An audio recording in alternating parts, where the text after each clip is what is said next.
Hello viewers, welcome to பாவி channel. இன்றைக்கி நாம் பூரிக்கு தொட்டுக்கிறதுக்கு ஒரு சைட் டிஷ் தான் பார்க்க போகிறோம். வாங்க என்னன்னு பார்க்கலாம். அதுக்கு நான் ஊற வச்ச ராஜ்மாவை எடுத்திருக்கேன். இதை குறைஞ்சபட்சம் 8 மணி நேரமாவது ஊற வச்சு எடுத்துக்கணும். இப்போ இதை குக்கரில் போட்டு தேவையான அளவு தண்ணி ஊற்றிக்கலாம். இதில் தேவையான அளவு உப்பு மட்டும் போட்டுக்கோங்க, வேறு எதுவும் போட தேவையில்லை. குக்கரை மூடி அடுப்பில் வச்சுக்கலாம். ஒரு 4-5 விசில் வர்ற வரை நல்லா வேக வச்சு எடுத்துக்கலாம். குக்கர் விசில் வந்துடுச்சு. கடாய் காய வச்சு அதில் ஒரு கரண்டி எண்ணெய் ஊற்றிக்கலாம். எண்ணெய் நல்லா காயட்டும்.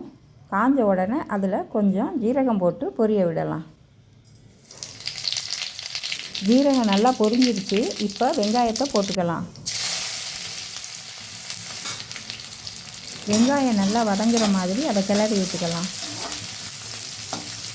வெங்காயம் ஓரளவுக்கு வதங்கினா போதும், ரொம்ப செவக்கணுங்கிற அவசியம் இல்லை. இப்போ பொடியாக வெட்டி வச்சுருக்க தக்காளியை சேர்த்துக்கலாம். தக்காளியை நல்லா வதக்கி விட்டுக்கலாம். தக்காளி நல்லா வதங்கி அதில் உள்ள எண்ணெய் பிரிஞ்சு வரும், அது வரை வதக்கி விடலாம். இப்போ இதில் 2 பச்சை மிளகாயை கீறி அதோடு சேர்த்துக்கலாம். அடுத்து கொஞ்சம் இஞ்சி பூண்டு பேஸ்ட்டை சேர்த்துக்கலாம். சேர்த்துட்டு இஞ்சி பூண்டோட பச்சை வாசனை போகிற வரை நல்லா கிளறி விட்டுக்கலாம். என்னோடய சேனலை சப்ஸ்கிரைப் பண்ணாதவங்க சப்ஸ்கிரைப் பண்ணிக்கோங்க.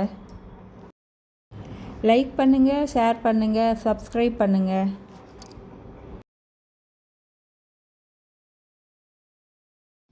வெங்காயம், தக்காளி, இஞ்சி பூண்டு பேஸ்ட்டு எல்லாமே வதங்கி அதோட ஆயில் பிரிஞ்சிருச்சு பாருங்கள். இந்த சமயத்தில் கொஞ்சம் தேவையான அளவு உப்பு, மஞ்சப்பொடி, கொஞ்சம் மிளகாத்தூள் எல்லாம் சேர்த்துக்கோங்க.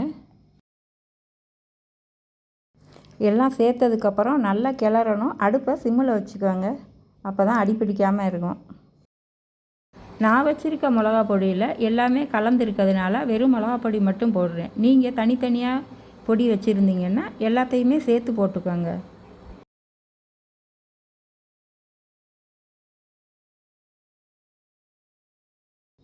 இந்த சமயத்தில் வேக வச்ச ராஜ்மாவை அதோடு சேர்த்துக்கலாம். ராஜ்மா சேர்த்ததுக்கப்புறம் அந்த மசாலெல்லாம் ஒன்று சேர்கிற மாதிரி நல்லா கிளறி விட்டுக்கலாம். வேக வச்ச ராஜ்மாவிலேருந்து ஒரு கரண்டி எடுத்து நல்லா மிக்சியில் போட்டு நைஸாக அரைச்சி வச்சுக்கோங்க.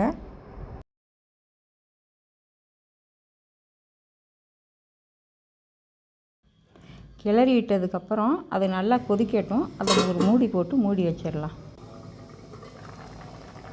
கொதிச்சிருச்சு. இப்போ ஏற்கனவே சொன்ன மாதிரி அரைச்சி வச்ச ராஜ்மாவை அது கூட சேர்த்து நல்லா கிளறி விடலாம். ஏன் இந்த அரைச்ச பேஸ்ட்டை சேர்க்குறோன்னா அதோட கன்சிஸ்டன்சி கொஞ்சம் நல்லா கெட்டியாக இருக்கும், அதனால தான் அதை சேர்த்துக்கிறோம்.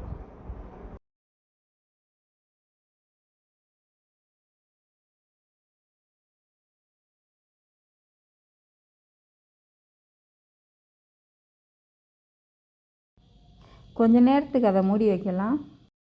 வாங்க எப்படி வந்திருக்குன்னு பார்க்கலாம். நல்லாவே வந்திருக்கு. இப்போ பொடியாக நறுக்கி வச்ச கொத்தமல்லி தழையை தூவி ஒரு கிளறுங்க. அதுக்கப்புறம் அதில் கொஞ்சம் கசூரி மேத்தியை போட்டு கிளறி விடுங்க.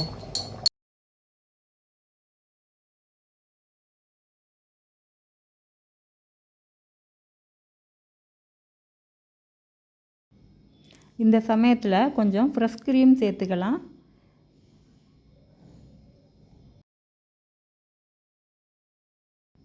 க்ரீம் சேர்த்ததுக்கப்புறம் அடுப்பை ஆஃப் பண்ணிவிட்டு அதை பொறுமையாக கிளறி விடலாம். இப்போது டிஷ்ஷு தயாராகிருச்சு. இதை ஒரு பவுலில் எடுத்து க்ரீமால் அலங்கரித்து எடுத்துக்கலாம். அடுத்து பூரி செய்யலாம். பூரிக்கு மாவு தயாராக இருக்குது, வாங்க பார்க்கலாம். எண்ணெய் நல்லா காஞ்சிருச்சு, வாங்க பூரியை பொரித்து எடுக்கலாம். பூரிக்கு மாவு தேய்க்கும் போது அதை கொஞ்சம் கனமாக தேய்க்கணும். இந்த மாதிரி மெல்லிசாக தேய்ச்சா இந்த மாதிரி தான் வரும், நல்லாவே வராது.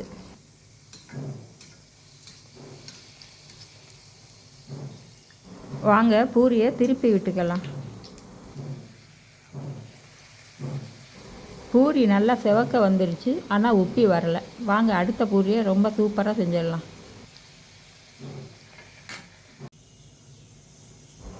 பூரிக்கு மாவு பிசையும் போது கூடவே 2 ஸ்பூன் ரவை சேர்த்திங்கன்னா பூரி மொறு மொறுன்னு எப்போவுமே நல்லாயிருக்கும்.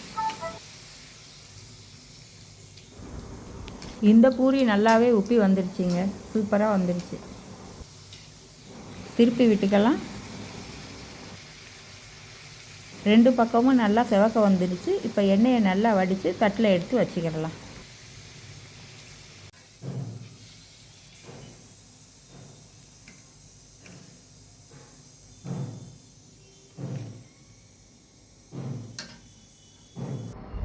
பூரி, ராஜ்மா சப்ஜி கூடவே கேசரி, பிரேக்ஃபாஸ்ட் ரெடி. வாங்க சாப்பிட்லாம்.